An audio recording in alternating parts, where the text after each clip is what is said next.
Hello friends, welcome to Educancy Hub. साथियों, जैसा कि आपको पता है कि हम यूपीपीसीएस जो प्रीलिम्स का एग्ज़ाम होने वाला है उसको देखते हुए एक पीवाईक्यू सेशन चला रहे हैं, जिसके अंतर्गत हमने 2019 का जो यूपीपीसीएस का प्रीलिम्स का पेपर था उसको हमने हाईलाइट किया था और उसको समझा था। इसी सीरीज़ को आगे बढ़ाते हुए हम 2020 का पेपर है उसको भी हम 3 पार्ट में लेकर आएंगे, जिसके अंतर्गत ये पहला पार्ट है।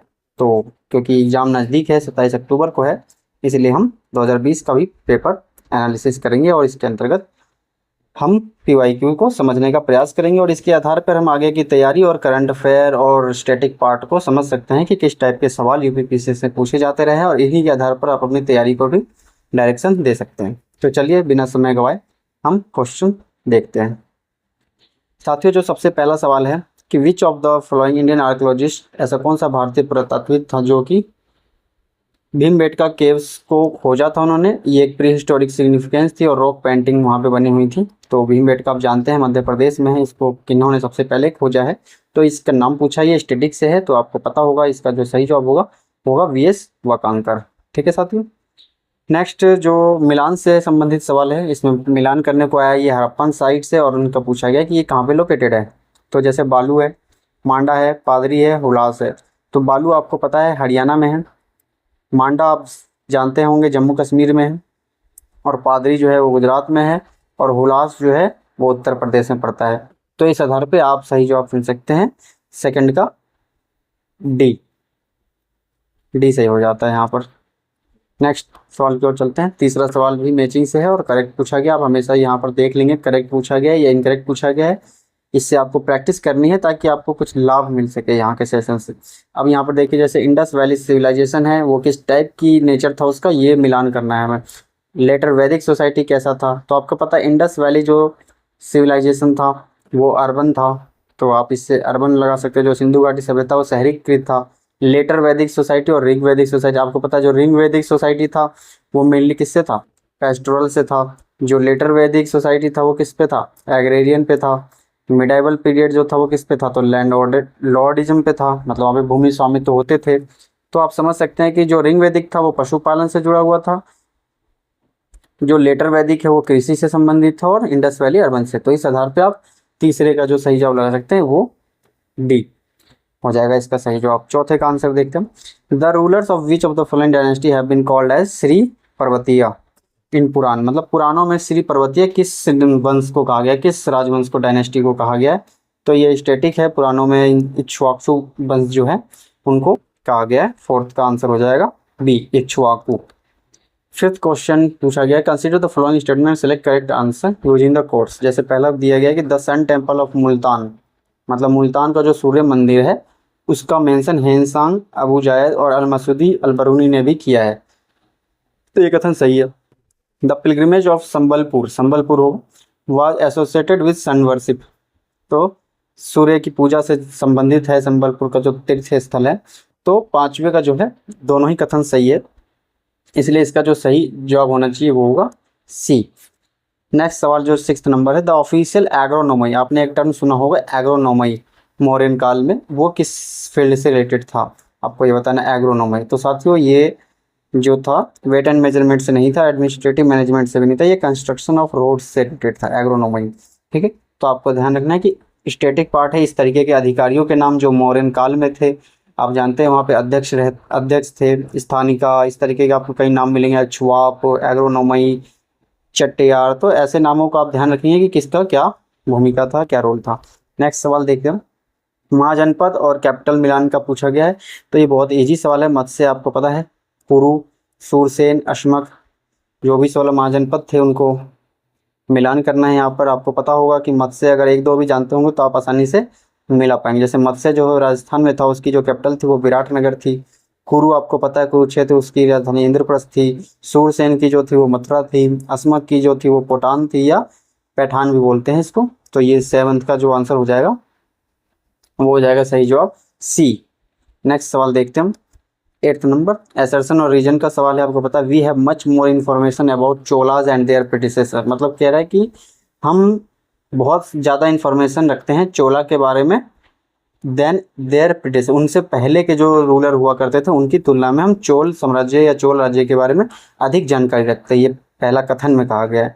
कारण बताया गया कि द चोला रूलर जो थे adopted the practice of having inscription written, मतलब वो अभिलेखों को लिखते थे और ऑन द वॉल टेम्पल्स, मतलब कि जो टेम्पल्स की दीवार होती थी मंदिरों की, वहाँ पर भी हिस्टोरिकल नैरेटिव वो लिखवाते थे, अपनी विजय गाथा लिखवाते थे। तो ये बात सही है, इनकी जो इंस्क्रिप्शन थे ये बहुत बड़ा रोल निभाते हैं चोला के बारे में हमें जानकारी प्रदान करने में। तो इस आधार पर सही जवाब हो जाएगा ए हो जाएगा, क्योंकि दोनों ही कथन सही है और जो रीजन जो है वो सही एक्सप्लेन भी किया गया है ए का। नेक्स्ट सवाल देखते हम। जजमानी, यहाँ पे कुछ व्यवस्था दी गई है, जैसे कि इकोनॉमिक्स के टर्म है उनको मिलान करना है कि जैसे जजमानी जो है वो नॉर्थ इंडिया में चलता है, ये एक प्रथा है, वस्तु विनिमय से रिलेटेड कह सकते हैं उस टाइप की। और ये 12 बलूटे जो था ये महाराष्ट्र में होते थे, ये भी इकोनॉमिक टर्म है, व्यापारियों का कह सकते हैं संघ टाइप महाराष्ट्र में था। मिरासी जो होते थे वो कर्नाटका में होते थे, तो मिरासी कर्नाटका से जुड़ जाएंगे। और अड़ादे जो थे वो तमिलनाडु से संबंधित थे। तो 9th का जो सही जवाब हो जाएगा वो हो जाएगा डी। आप चाहे तो इनको नोट डाउन भी कर सकते हैं, क्योंकि इनसे रिलेटेड सवाल इनडायरेक्टली आपको आ सकता है, कि जरूरी नहीं है कि इसमें से चारों आए, हो सकता है कि अगली बार आपको मिरासी आ जाए, तो आप एक के आधार पर भी पूरे सवाल को सॉल्व कर सकते हैं। तो अगर आपको इनमें से कुछ नहीं पता तो आप राइट डाउन कर ले अच्छे से, ताकि PYQ के कम से कम आपका रिवाइज अच्छे से हो जाए। आप वीडियो को पॉज करके आराम से नोट डाउन कर सकते हैं। 10th सवाल देखते हैं। Which of the following is not correctly match, पूछा गया है कि कौन सा इनमें से सही नहीं मैचिंग है। पूछा गया कि शेख मोइनुद्दीन चिश्ती जो है वो अजमेर से संबंधित है, शेख बुरहानुद्दीन गरीब जो है वो दौलताबाद, मोहम्मद हुसैनी जो है गुलबर्गा। मतलब कुल मिला के कह सकते हैं कि इनका कुछ ना कुछ वहाँ पे फेमस चीज़ लोकेटेड होगा। जैसे शेख निजामुद्दीन औलिया की दरगाह जो है वो मुल्तान में नहीं है, वो न्यू दिल्ली में है। तो आपको पता होगा न्यू दिल्ली में निजामुद्दीन रेलवे स्टेशन भी है और मेट्रो स्टेशन का भी नाम है। तो न्यू दिल्ली में जो है निजामुद्दीन औलिया की दरगाह है, यहाँ पे हज़ारों विजिटर्स आते हैं।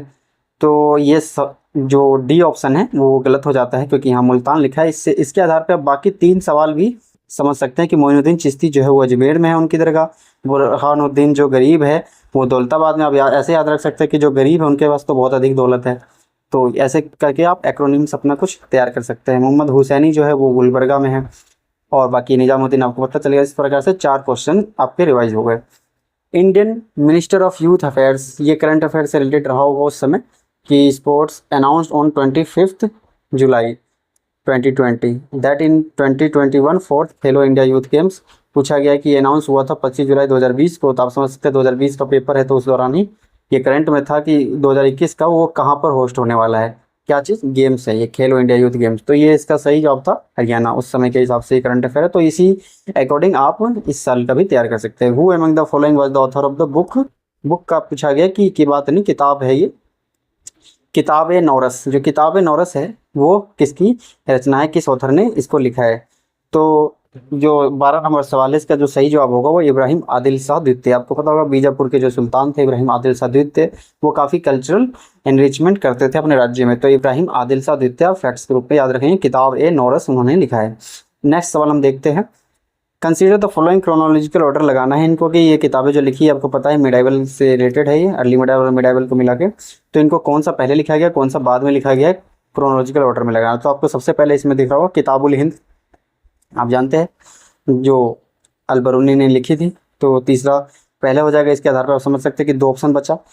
किताबुल हिंद जो थी वो 10वीं शताब्दी की थी, 10th की थी, तो बहुत पहले की। उसके बाद जो हम देख सकते हैं यहाँ पर वो आ जाएगा पृथ्वीराज रासो, क्योंकि अभी पृथ्वीराज रासो का चौहान वंश चल रहा है। तो उसमें चंद्र बरदाई ने पृथ्वीराज रासो की रचना करी है, आप ये भी ध्यान रखेंगे। और ये लगभग 12वीं शताब्दी के आसपास आ जाएगा। तो सेकंड नंबर पे क्या आ जाएगा, दूसरा।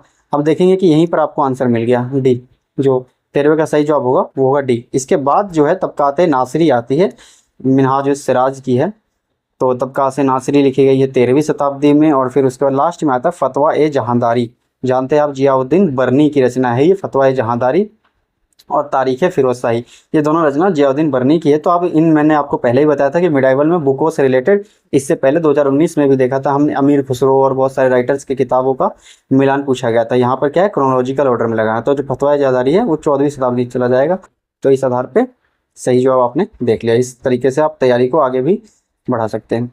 हुआ द रूलर ऑफ गोलकुंडा, मतलब गोलकुंडा जो था राज्य था साउथ में, आपको पता है दक्कन क्षेत्र में। वहाँ पर औरंगजेब जब गया था अटैक करने, तो वहाँ पर कौन था, आपको पता होगा 1687 के दौरान औरंगजेब ने गोलकुंडा को मुगल साम्राज्य में मिला लिया था, तो उस समय वहाँ पर कौन था? तो आपको ध्यान रखना ये स्टेटिक से है, तो अबुल हसन कुतुब शाह, जो 14 नंबर सवाल है इसका सही जवाब होगा ए। अबुल हसन कुतुब शाह था जब औरंगजेब वहाँ पर सीज किया था गोलकुंडा को। नेक्स्ट सवाल देखते हैं। साथियों, अगर आप लोगों को कभी कुछ भी चीज़ समझ में नहीं आए, कोई भी जानकारी आपको गलत लगे या किसी भी प्रकार से आपको मिसकन्फ्यूजन हो जाए, कुछ भी हो जाए, तो आप हमें कमेंट बॉक्स में ज़रूर बताइएगा, अपना सलाह देंगे, तो हम उसके आधार पे हम आगे और भी अच्छे तरीके से आपके लिए कंटेंट तैयार करके लाएंगे। जैसे अब नेक्स्ट सवाल देखते हैं हम, 15 नंबर जो है, Akbar tried fix the age of marriage for boys and girls. मतलब कि बोला जा रहा है कि जो अकबर जो है उन्होंने कोशिश किया था कि जो बॉयज़ है और गर्ल्स है उनकी एज को निर्धारित करने का, तो ये कथन सही है। Akbar gave freedom to girl to marry at their own will, मतलब खुद से उनकी मर्जी से वो शादी भी कर सकती थी बिना पेरेंटल प्रेशर के। तो ऐसी भी अकबर ने स्वतंत्रता दी थी लड़कियों को, ये बात कह रहे हैं शादी के लिए। तो ये भी कथन सही है, अकबर के टाइम में ऐसा कुछ प्रावधान आया था, तो हमें ध्यान रखना है कि ये बात सही है। अकबर ने उम्र भी निर्धारित करने का प्रयास किया था, ठीक है। शायद लड़कियों के लिए 14 और लड़कों के लिए 16, शायद इसी के आसपास एज निर्धारित करी थी, तो आप ध्यान रख सकते हैं 14 और 16। इतना डीप जाके तो नहीं पूछेगा कि 14-16 है या गलत है सही है, फिर भी मैंने बता दिया कि जनरली ऐसे ही कुछ सेट करने का। तो इसका जो सही जवाब है 15 नंबर सवाल का वो हो जाएगा सी। नेक्स्ट सवाल देखते हैं हम 16 नंबर। यहाँ पे मैचिंग का है, ये ऑफिसर है और ये असाइन ड्यूटी है, मतलब किन ऑफिसर को कौन सी ड्यूटी मिलती थी यही पूछा गया। दीवाने तान, मुस्तरफ़ी, मुशरीफ, वाक़िया नवीस। तो आप इनमें से अगर कोई सा भी सवाल का मतलब मिलान अच्छे से कर पा रहे हैं, जान पा रहे हैं, तो आप देखेंगे कि ऑप्शन आसानी से आप पकड़ सकते हैं। जैसे कि आप मान लीजिए, जैसे 16 नंबर का जो सवाल है उसमें जैसे आपको पता है दीवाने तान जो था, आपको पता है कि look after the Jagir and salaries, ये जो है जागीर और वेतन का देख रेख करता था। जो दीवाने तान है लुक आफ्टर मतलब देख रेख करता था, ठीक है। तो आपको पता चला कि तीसरा है, मतलब ए का आपने तीसरा मिला, आप देखेंगे कि तुरंत आंसर निकल जा रहा है एक ही बार में, मतलब चारों का जो शुरुआत का आंसर है वो भी ऐसा ही। जैसे अगर मान लीजिए आपको पता होता कि मुस्तरफ़ी जो है वो है examine the income expenditure of state, ठीक है, तो बी का फोर्थ ऐसे करके आप मिलान कर सकते हैं। तो इसका जो सही जवाब हो जाएगा 16 तक वो हो जाएगा बी। आप बाकी देख सकते हैं मुशरीफ जो है, मुशरीफ वो जो है लुक आफ्टर द ऑफिस, वो कार्यालय की देख रेख करता था। वाक़िया नवीस जानते हैं आप, ये proper list of event and firemen's, इस तरीके की, फायरमैन्स नहीं होगा ये इवेंट्स एंड फरमान्स होना चाहिए, तो इसमें से ये ई हटा दीजिए। ये जो था वाक़िया नवीस जो था मेनली खत, लेटर या इस तरीके की कोई चीज़ें गुप्तचर रूप से पढ़ता था, या फिर कह सकते हैं कि जो राजा का फरमान होता था उसको छापता था, या फिर प्रॉपर वे में उसको इवेंट्स कराता था। तो ये वाक़िया नवीस इससे रिलेटेड है, फरमान को जारी करना, उसको संरक्षित रखना, जैसे वाक़िया नवीस का करना। नेक्स्ट सवाल देखता हूँ, who had merge Sikkim in India, किसने भारत में सिक्किम का विलय किया था? तो ये भी स्टेटिक है, आपको पता होगा, लॉर्ड हेस्टिंग्स ने सिक्किम का विलय भारत में किया था। With reference to the treaty of Aix la Chapelle, आप पढ़ते होंगे, एक्सला सैपेल्स की संधि भी पढ़ते हैं, 1748 में जो हुई थी। Which of the following statement is the correct? The first Carnatic war, ये सही है, ये फर्स्ट कार्नाटिक वार के दौरान ही हुआ था एक्सला सैपेल की संधि। इंग्लिश गॉट बैक मद्रास, कह रहा है कि इंग्लिश को दोबारा से मद्रास हासिल हो गया था, तो ये भी बात सही है। यहाँ पे आपने देखा तो फर्स्ट कार्नाटिक वॉर में जो ब्रिटिश थे उनका फ्रेंच से वॉर चल रहा था, ठीक है, तो उसके दौरान ही एक्सला सैपेल की संधि हुई थी। तो इस पे दोनों ही सही है, तो इसलिए आंसर सी हो गया। Who among the following established a modern armoury in Dindigul, Mysore में है। डिंडीगुल एक जगह है जहाँ पर पूछा जा रहा है कि किसने मॉडर्न आर्मरी मतलब हथियार खाना कह सकते हैं एक प्रकार से, उसकी स्थापना करी थी।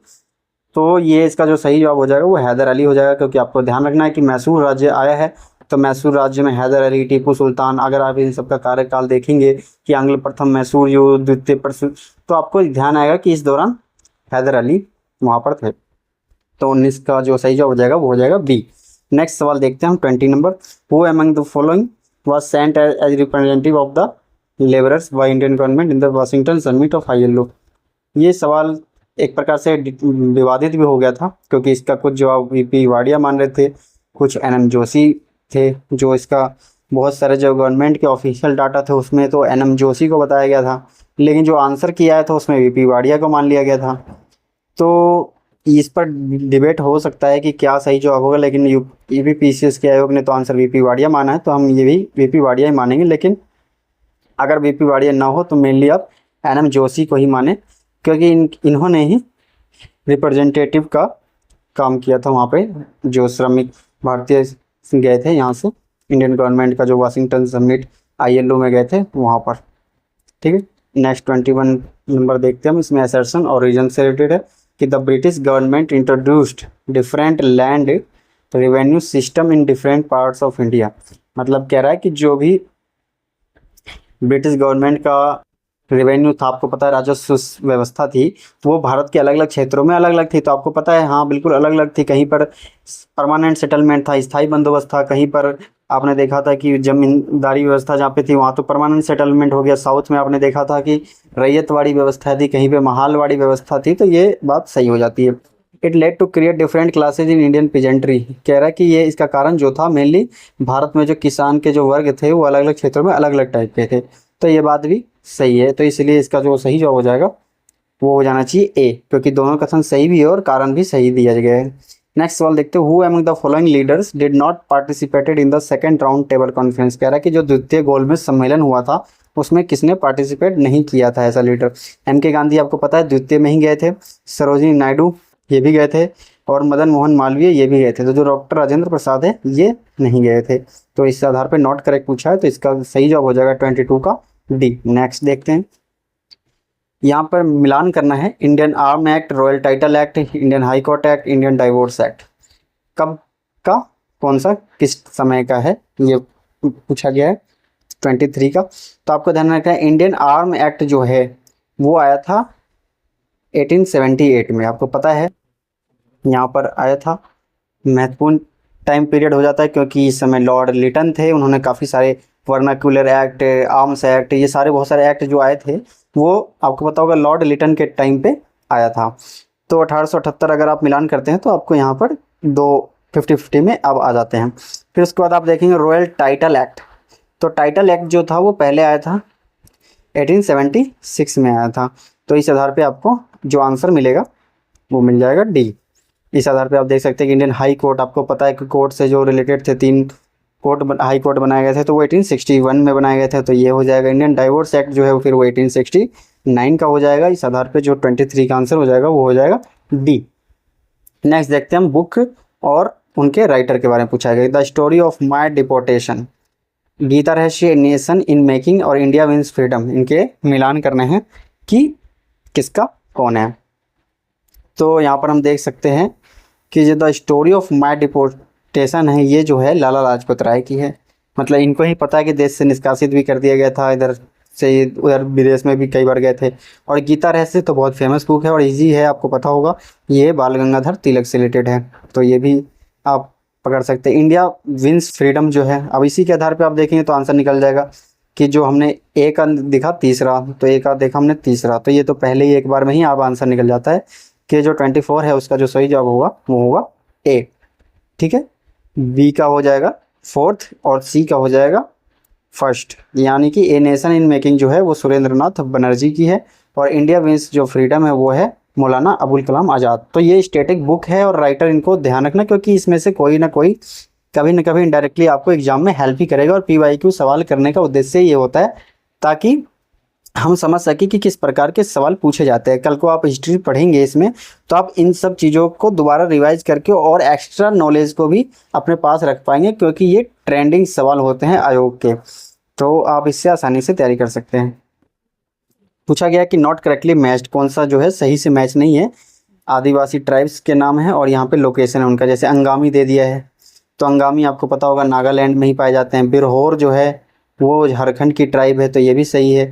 खास जो है वो अरुणाचल प्रदेश की ट्राइब नहीं है, तो इसलिए ये गलत हो जाएगा। टोडा जो है वो तमिलनाडु में मिलते हैं, तो ये भी सही होगा।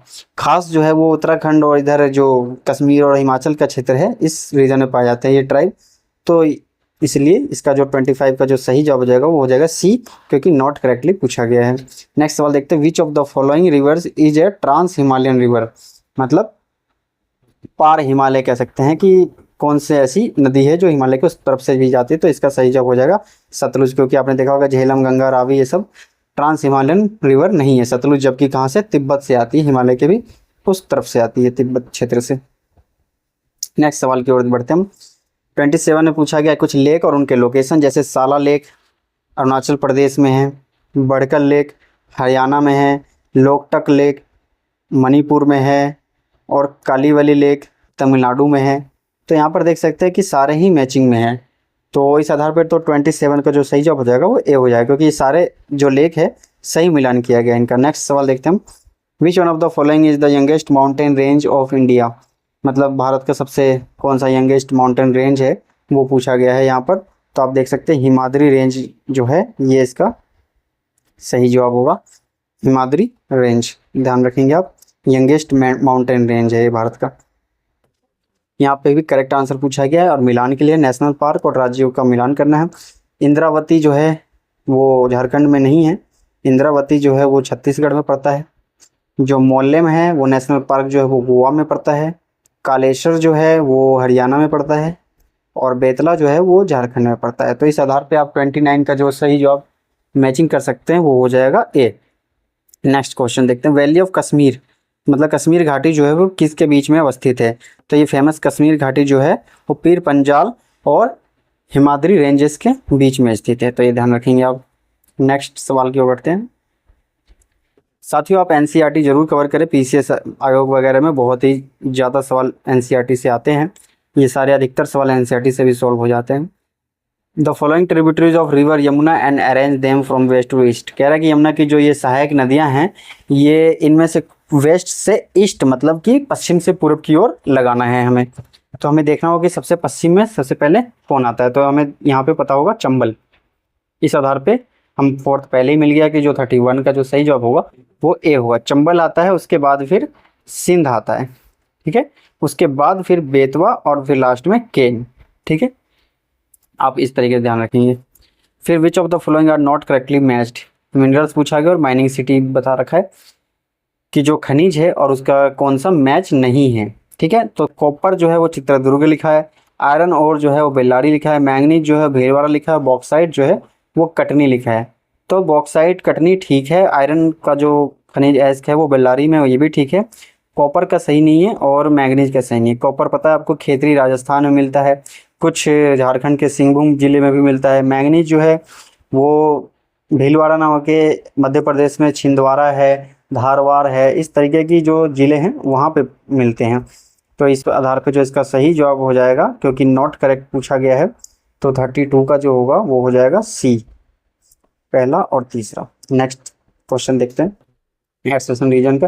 Ahmedabad is the largest centre of the cotton textile, मतलब जो कपड़ा उद्योग है कह सकते हैं उद्योग, वो भारत में सबसे बड़ा अहमदाबाद में ऐसा बोला गया है। Ahmedabad is located in major cotton growing region of India so it has no problem of raw material, कह रहा है कि अहमदाबाद जो है वो प्रमुख कपास का उत्पादन या ग्रोइंग रीजन है, इसीलिए उसको रॉ मटेरियल की कमी नहीं पड़ती है।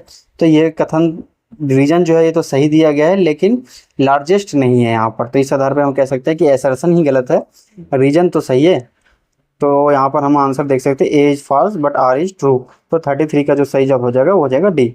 नेक्स्ट सवाल देखते हैं। Without green house effect the average temperature of earth, मतलब भारत कह सकते हैं कि पृथ्वी का जो औसत तापमान है वो ग्रीन हाउस गैस के बिना, उसके प्रभाव के बिना अगर हम देखें तो सरफेस का कितना टेम्परेचर होगा पूछा गया है।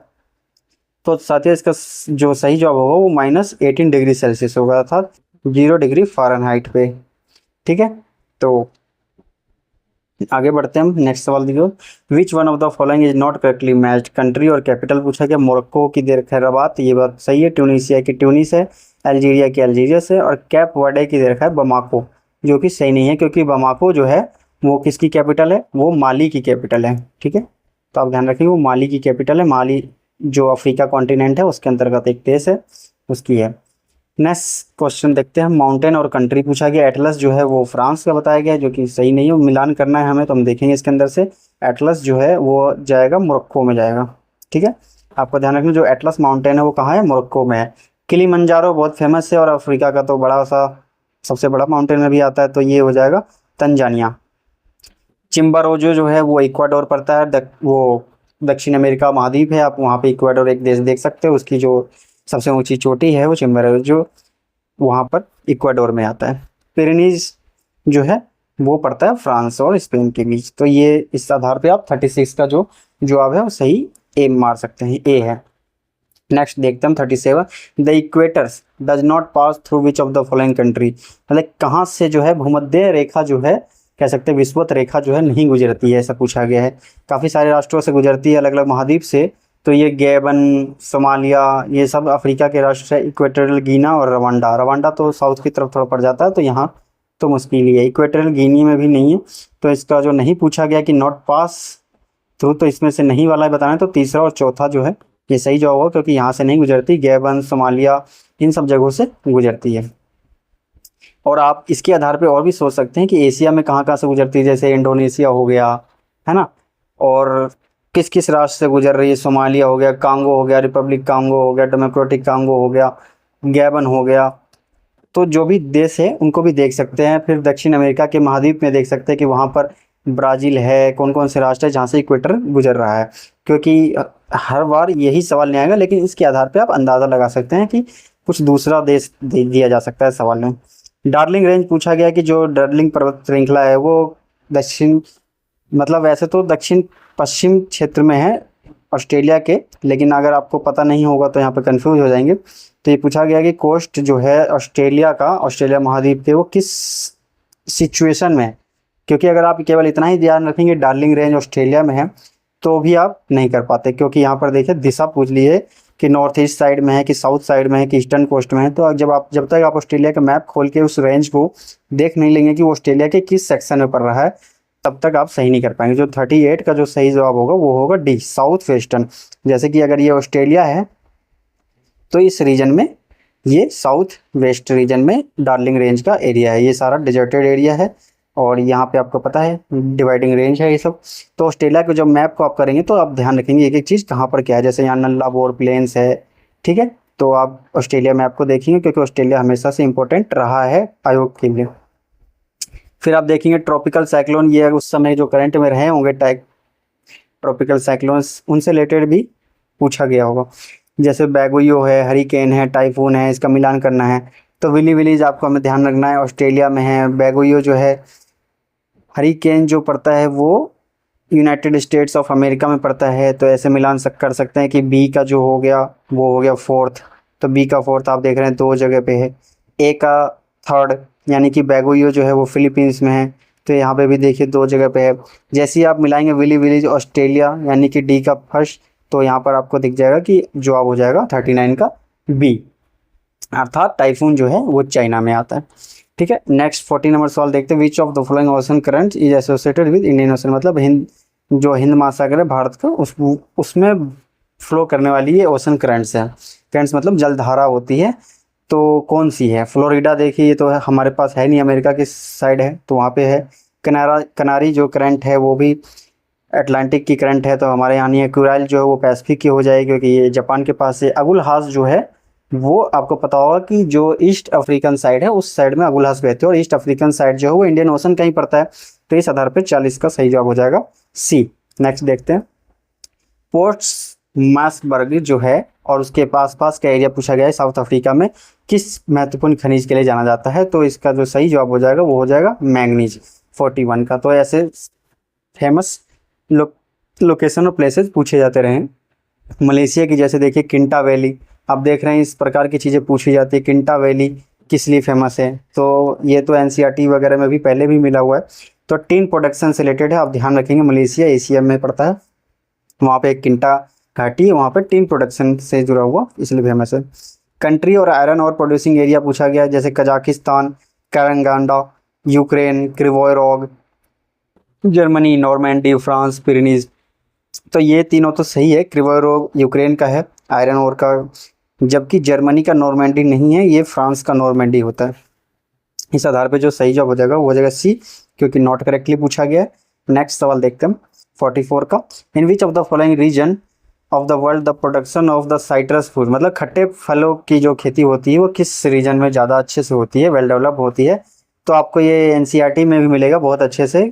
वहाँ पे बता रखा है कि जो भूमध्य सागरीय जलवायु क्षेत्र होता है वहाँ पर मिलता है। भूमध्य सागरीय जलवायु क्षेत्र को मेडिटेरेनियन रीजन कहते हैं। तो 44 का जो सही जवाब होगा वो होगा C. Next, which of the following tribes is not the native of the Andaman, मतलब अंडमान की नहीं है, अंडमान और निकोबार की जो आपको पता है भारत में आइलैंड है वहाँ पर ये नहीं निवास करती है। तो जैसे इसमें देख सकते हैं हल्चू, ओंग, सोमपेन, ये तीनों हैं, रेंगमा नहीं है क्योंकि रेंगमा नागालैंड की ट्राइब है। तो इस आधार पे इसका सही जवाब हो जाएगा 45 का बी। नेक्स्ट देखते हैं हम, मैचिंग करना है एथनिक ग्रुप और कंट्री। आप देख रहे हैं विदेश में जितने भी एथनिक ग्रुप है और जो हाल फिलहाल में न्यूज में है उनको आप जरूर ध्यान रखेंगे क्योंकि इससे रिलेटेड मिलान को पूछा जा सकता है। जैसे ज्यूज है, यहूदी जो है इजराइल में है, अभी इजराइल भी न्यूज में बना हुआ है। टेडा, बेजा, लूर, जैसे ये लूर है, लूर आप ध्यान रख सकते हैं कि ये ईरान में है ट्राइब, ये भी न्यूज में रहती है। अगर आप इन दोनों के आधार पर भी निकालते तो ए का 4th हो जाता जो कि 3 में है, और डी का 2 हो जाता, यानी डी का 2, यानी कि आप 50-50 में आ जाते हैं। उसके बाद फिर आपको जैसे यहाँ पर ध्यान रखना पड़ता कि टेडा और बेजा ये दो जो है बच जाते हैं। तो आप देख सकते हैं टेडा का जो सही जवाब बनेगा वो हो जाएगा इजिप्ट, ठीक है, इजिप्ट में है, और ये जो बेजा है इसका हो जाएगा लीबिया, ठीक है। तो इस आधार पे इसका जो सही जवाब बनेगा 46 का वो हो जाएगा सी, सी हो जाएगा, ठीक है। अब नेक्स्ट देखते हैं, which of one of the following pairs is not correctly matched, कौन सा इसमें से सही नहीं मिलान है। Inter state council article 263, finance commission जो है वो आर्टिकल 280 में है, एडमिनिस्ट्रेटिव ट्रिब्यूनल जो है वो आर्टिकल 320A में है, 323A में है, यूनियन पब्लिक सर्विस कमीशन जो है आर्टिकल 315 से शुरू हो जाता है, तो ये भी सही है। आर्टिकल 315 से लेकर चल यूपीएससी का सारा आर्टिकल शुरू होता है।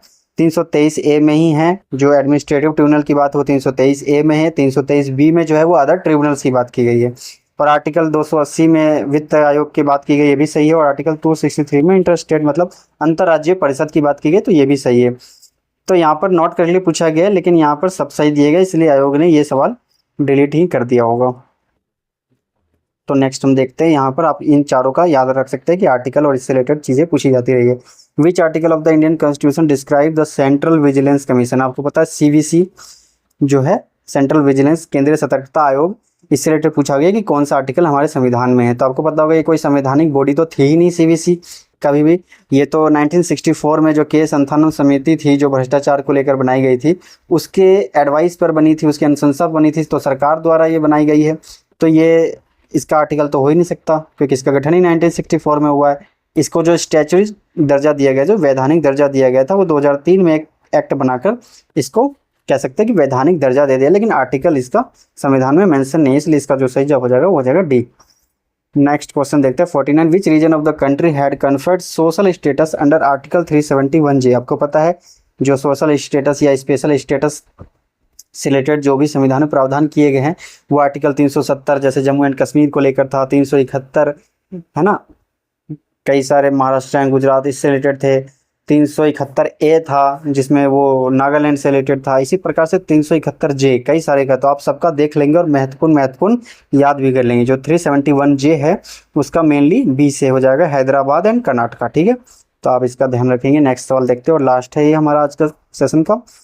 गिवन बिलो टू स्टेटमेंट, ये असर्शन रीजन का है। The nature of Indian political system embodied the elements of the continuity and change, कह रहा है कि जो भारतीय राजनीतिक व्यवस्था है इसके जो महत्वपूर्ण तत्व वो है परिवर्तन और निरंतरता, इसी आधार पर टिका हुआ है, महत्वपूर्ण तत्व है।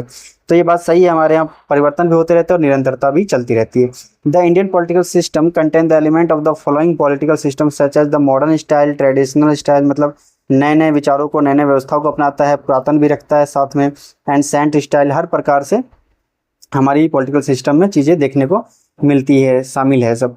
तो इस आधार पे रीजन भी सही है, असर्शन भी सही है, तो इसका जो सही जवाब हो जाएगा वो ए हो जाएगा, 50 का ए। साथियों आज के लिए बस इतना ही, हम इसको 3 पार्ट में इसलिए लाते हैं ताकि वीडियो ज़्यादा बड़ी ना हो जाए, क्योंकि अभी चैनल शुरुआती स्टेज में है तो बड़ी बड़ी वीडियो, लंबी लंबी वीडियो बच्चे नहीं देखना पसंद करेंगे, इसीलिए हम इसको 3 पार्ट में लेके आते हैं ताकि आप भी बोर ना हो और आसानी से थोड़े थोड़े टुकड़ों में आप चीज़ों को समझ सके और बेहतर तरीके से हम भी एनालिसिस कर सके। तो साथियों आज के लिए बस इतना ही, thank you, have a nice day.